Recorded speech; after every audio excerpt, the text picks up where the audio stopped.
This guy accused of buying kidneys and then reselling them on the black market, making money off of people's misery. Look at this scar from a guy who donated.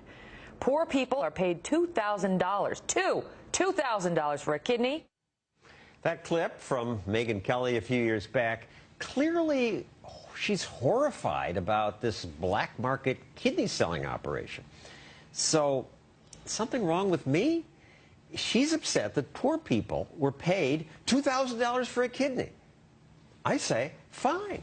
Apparently that person wanted $2,000 more than he wanted his kidney. We have two. You don't need both. Once you're an adult, it ought to be your choice how you use your body. If you want to sell a body part, it's your business. But no, not in America. It's illegal. It's illegal in most of the world, and this is why I say something must be wrong with me. It's illegal because most people are horrified by the idea of organ selling, but I'm horrified by the ban on it.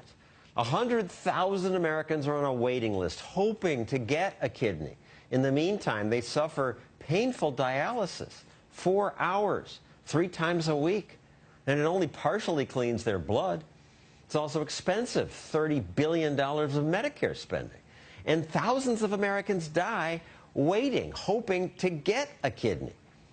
Others risk their lives going to foreign countries or visiting sleazy doctors here in America who do transplants illegally. There's a thriving black market. Websites post ads for kidneys. This site says in America, kidneys go for about $120,000. But because it's a black market, you can't be sure the offer's real, or if it is, if the surgery would be safe. So imagine if you could leave America and go to a truly horribly governed country, Iran. They threaten the world, persecute women, stone people who break Sharia law, but they do one good thing. They're the only country in the world that legalized organ selling. Sigrid Frey-Revere went there to check it out, and you liked what you saw. In Iran, they have a waiting list for people to donate, as opposed to a waiting list for people who can't get a kidney. So everyone who medically qualifies can get one. I mean, Iran, of all places? Exactly. The only country. The only country. And they've been doing it for 25 years. You interviewed people there. You said, well, what if this were illegal? They say, I'd kill for money to do it illegally. It shouldn't be illegal. There's nothing wrong with helping yourself while helping others. The sellers all thought that they were doing a good deed. They didn't think that money exchanging hands made it any less valuable as a social act of helping save another person's life.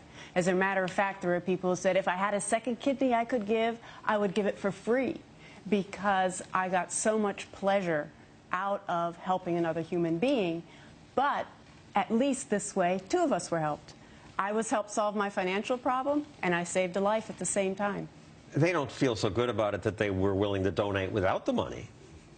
Some people do. Some people do.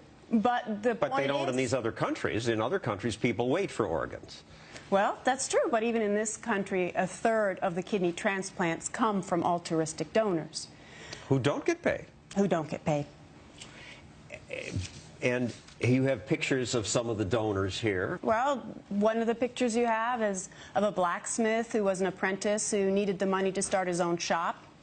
He told us later that he, in fact, had done that. He'd built an addition on his house, had his own shop now. And interestingly, he gave his kidney to a 15-year-old girl who is going to school and doing well.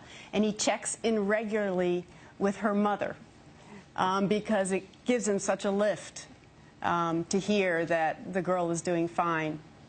Here are people who received kidneys.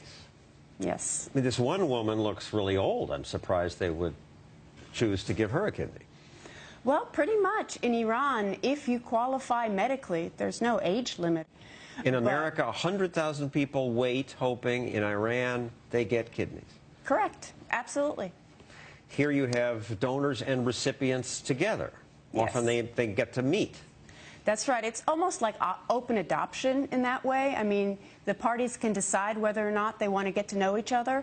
And about 50% of the time they do, and they have ongoing relationships where the recipients say the donors are like their son, and they